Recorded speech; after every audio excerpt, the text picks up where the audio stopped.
حکایت انتقام، کاری از فریدون بهیزاد.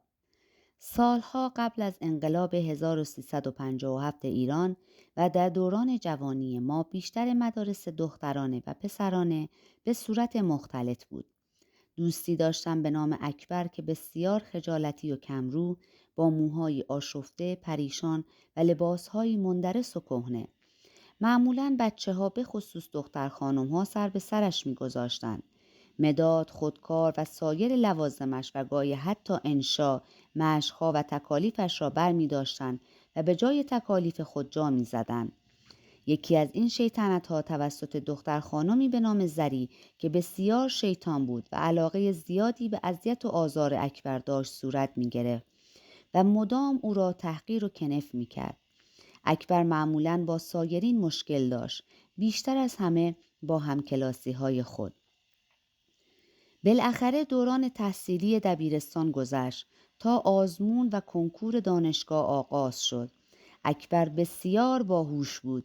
در میان جمعی از همکلاسی‌ها او قبول شد، ولی شوربختانه به دلیل مشکلات مالی، مخارج و هزینه‌های خانواده که نیاز با کارکرد اکبر داشت و تقریباً یکی از پایه‌های اساسی درآمد خانواده محسوب می‌شد، موفق نشد به دانشگاه راه یابد و ناچار در یک رستوران مشغول به کار گردید.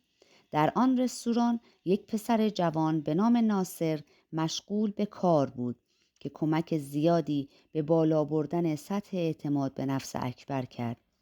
محیط کار، بالا رفتن اعتماد به نفس وی موجب تغییر چهره دادن اکبر شد.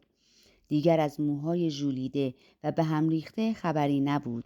به وضعیت خود می رسید و به لباسهای خود بیشتر اهمیت می داد. مدتهای مدیدی در آن رستوران کار کرد و اعتماد صاحب کار را نیز جلب کرده بود. فعالیت خوب و سازنده‌ای همراه با ناصر در آنجا داشتند.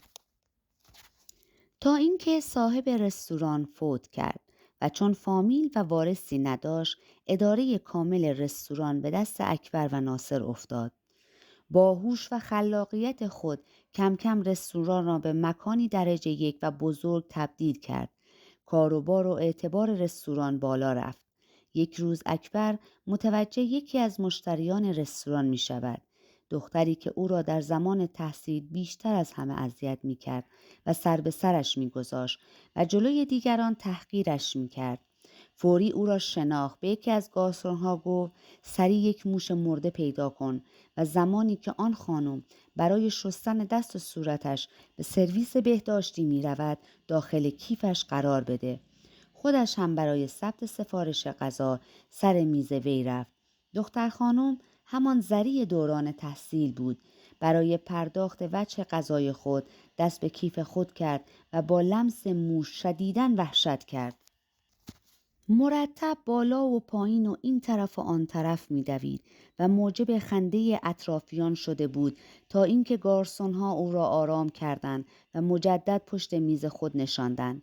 دقایقی بعد از آرام شدنش، اکبر که ایستاده نظاره‌گر ماجرا بود، با لبخندی بر لب سر میزش رفت و پرسید: مرا شناختی؟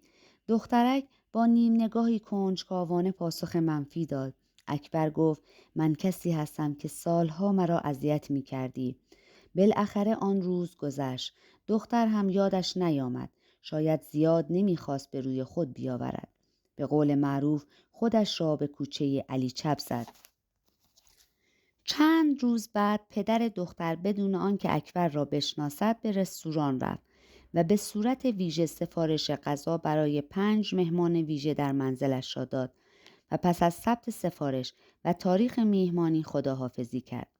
از آنجا که اکبر هم نمیدانست که وی پدر ذریعه است، طبق روال طبیعی با تهیه امکانات و تدارکات لازم در تاریخ موعد به منزل آنان رفت. در بین میهمانان متوجه همکلاسی شیطان خود زری خانم شد. اکبر که با 2 گارسون به منزل پدری زری خانم رفته بود، غذا را سرو کردند و از میهمانها به طور کامل پذیرایی کردند. مهمانها که مشروب زیادی نوشیدند، از فرط مستی از حال رفتند. اکبر به یکی از گارسونها دستور جمع کردن میز و پاکسازی منزل را داد و از دیگری خواست تا مهمانها را به اتاقهایشان ببرد. در این میان اکبر خود اقدام به جابجایی زری خانم به اتاق خوابش کرد و از فرصت بیهوشی و بیحالی زری سوء استفاده کرد و به وی تعرض کرد. صبح روز بعد با اتمام ضیافت شبانه تقریباً اکثر افراد و میهمانها هوشیاری خود را به دست آورده بودند. دخترک متوجه می شود که در زمان مستی و بیهوشی به وی تجاوز شده است، ولی نمیدانست توسط چه کسی مورد تجاوز قرار گرفته. از هر یک از افراد پرسجو می کند، آنها هم نمیدانستند چون خودشان مست و ملنگ بودند. چند روز گذشت. زری خانم مجدد به رستوران رفت. اکبر آقا شخصاً برای گرفتن سفارش غذا سر میز زری می رود و با هم در این فاصله گفتگوی کوتاه انجام می دهند. اکبر گفت شب مهمانی به شما خوش گذشت؟ زری پرسید چطور مگه؟ با تعجب بیشتر و چهره مرموز سوال کرد تو به من تجاوز کردی؟ اکبر با لبخند موذیانه میگوید تازه شروع داستان است. تو مرا سالها در دبیرستان زجر کش و تحقیر کردی. زری با علاقه ای که از دوران گذشته به اکبر داشت از یک سو خوشحال بود و از سوی دیگر ناراحت و عصبانی. بالاخره دوست دوران دبیرستان بود و همدیگر را پیدا کرده بودند. مدتها با هم رفت و آمد داشتند و هر از گاهی برای گردش و تفریح با هم بیرون می رفتند تا اینکه زری به اکبر پیشنهاد داد میخواهم تو را به پدرم معرفی کنم تا تو داماد خانواده شوی. اکبر گفت هیچ تمایلی به ازدواج ندارم و برای انتقام گرفتن از دوران قدیم با تو سکس کردم. دخترک دل شکسته و ناراحت با سکوت خود ماجرا را در آن شب پایان داد. مدتی بعد اکبر برای بالا بردن کیفیت و نوسازی ساختمان وام کلانی از بانک میگیرد، ولی متاسفانه قادر به بازپرداخت چند قسط از اقساط وام نمی شود. از طرف بانک مرتب به وی و شریکش مکاتبه می کنند و پیگیر اقساط وام می شوند و تهدید می کنند که باید سریع نسبت به تصفیه حساب اقدام کنند. در غیر این صورت بانک رستوران را مصادره و طلب خود را باز پس خواهد گرفت. اکبر و ناصر شدیداً مستعسل شدند. از آنجا که زری اکبر را دوست داشت به وی مجدداً پیشنهاد داد و گفت اگر با من ازدواج کنی پدرم وام دریافتی را تصفیه می کند. اکبر هم تفره می رفت تا اینکه رستوران را از طرف بانک پلم کردند. اکبر عرصه را برای خود تنگ می بیند، پس به ناچار شرایط زری را می پذیرد. پدر زری هم می گوید باید در قبال تصفیه حساب و پرداخت وام رستوران را گرو و ضمانت من بگذاری تا نتوانی به دخترم اذیت کنی و یا کلاه سرمان بگذاری. در هر حال اکبر همه سختی ها را قبول می کند. با زری ازدواج کرد و برای اذیت کردنش زری خانم با او رابطه جنسی برقرار نمی کرد. اما پس از چند هفته که از نجات رستوران گذشته بود متوجه می شود که زری باردار است. از سوی دیگر با نزدیک شدن بیشتر به خانواده زری می فهمد که پدرش نیز در کار قاچاق، ربا و نزول و انواع بزهکاری های اجتماعی است.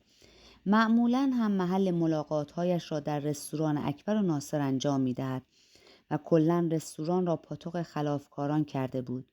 اکبر به ناچار پلیس را مطلع می‌کند و پلیس هم به کنترل، شنود و تحقیقات در رستوران می‌پردازد. در این بین پلیس به نوع تخلفات و محل ارتکاب جرم و قاچاق پی می‌برد و در ادامه نیز در یکی از مأموریت‌های پلیس پدر زری در تعقیب و گریزها کشته می‌شود و این آخرین انتقام یک کینه‌توز از آن عقده‌ها و تحقیرها بود و انتقام دوران حقارت کودکی را اینگونه از یکی از همکلاسی‌های خود می‌گیرد.